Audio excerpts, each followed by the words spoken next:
Hey everybody, I'm Sean Rowe. Thanks for joining me. Today, this is a new video series. It sort of plugs into my Can I Eat This? If you've seen that, then you know I'm really into wild food. But today, this segment is called Wild in My Kitchen.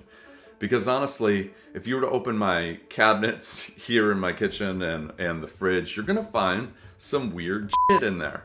A lot of that is stuff I've harvested in the spring and summer from the wild, and of course I eat wild food regularly. I incorporate it into my diet every day for a myriad reasons, and that's a whole separate video. But I wanted to give you guys an idea of how I process wild food, because it's fun and it's sort of unique, and maybe you might be interested in this. So this is called Wild in My Kitchen, and I'm going to share things as we go on when I pull stuff out of the fridge or the pantry and process it. Why not just film it and let you guys know what I'm doing? So that's where we're at. Today we're going to talk about this charred piece of knobby something.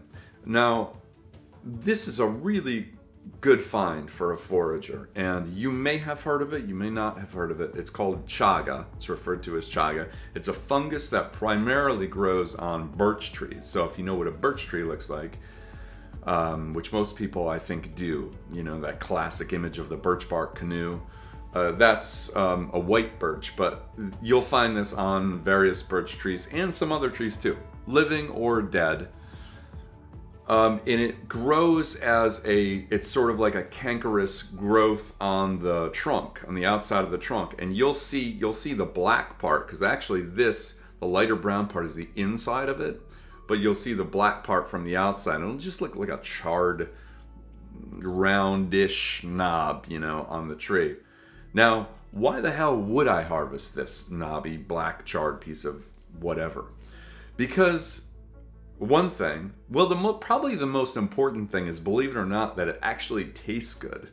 And what you would use this for is a tea, but I liken it more to a coffee, because if you use enough with water, if you brew enough of the material with the water, you'll get a thick consistency, very much like coffee, and with the appearance of coffee too. I actually harvested this years back when I was camping, and this small bit of chaga was actually part of the biggest chaga harvest I ever had. And here's a picture of me with it when I got it. I was very surprised that I actually was able to get the whole thing off. Now, harvesting this is pretty straightforward, but you got to become delicate because you don't want to injure the tree. In other words, you don't just want to like knock it off and leave this sort of gaping hole in the tree.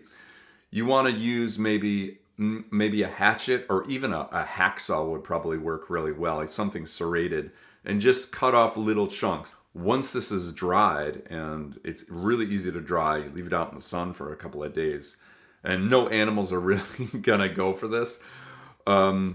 So you just dry it out, and then you can store it for literally years, and it's still good, but you do want to make sure it's completely dried out. So when it's dry, you'll feel it's dry because it'll be much, much lighter, and it'll also be really, really hard.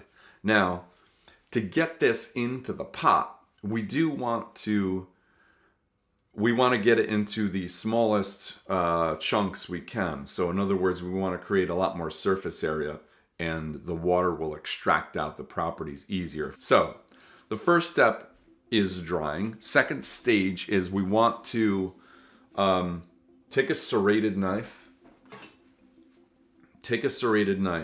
and you're just basically gonna shave off pieces here.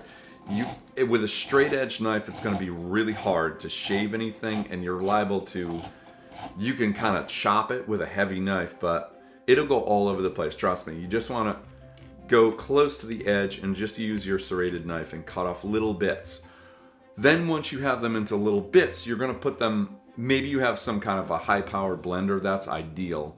Even a coffee grinder will probably work in very small amounts, but if you have either one of those two things, now I have a Vitamix, it's an awesome tool for a forager, I use it constantly.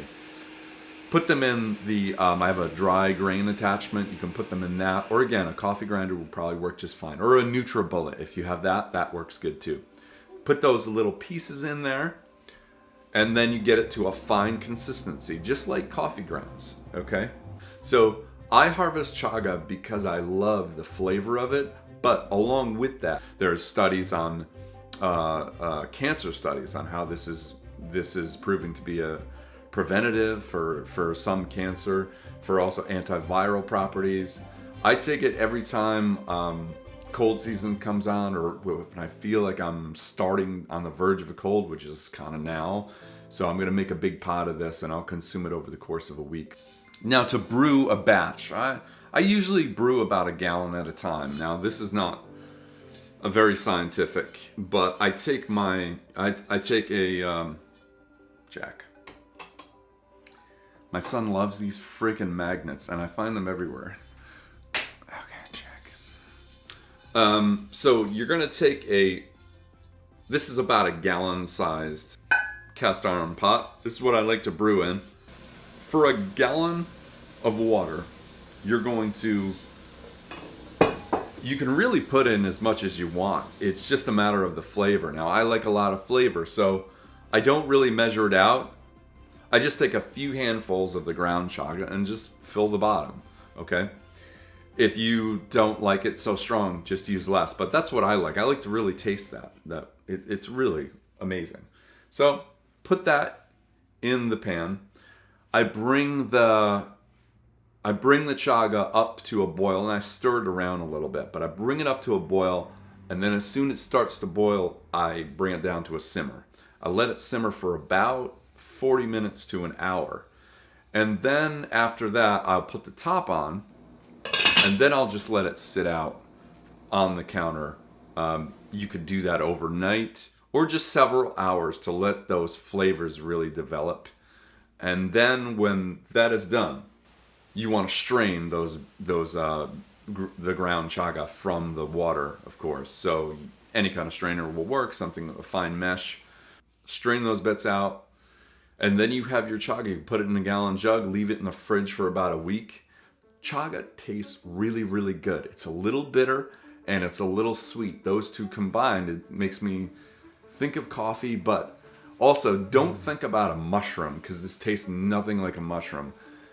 Think of bitters, a little bit bittersweet and almost chocolatey. And I'm not stretching that. There's a little bit of cocoa-ness to this. I don't know why, but there is. If you were to ask me what my favorite way to prepare chaga is, and it's really like a hot cup of chaga, a little bit of maple syrup, and a little bit of heavy cream on the top, and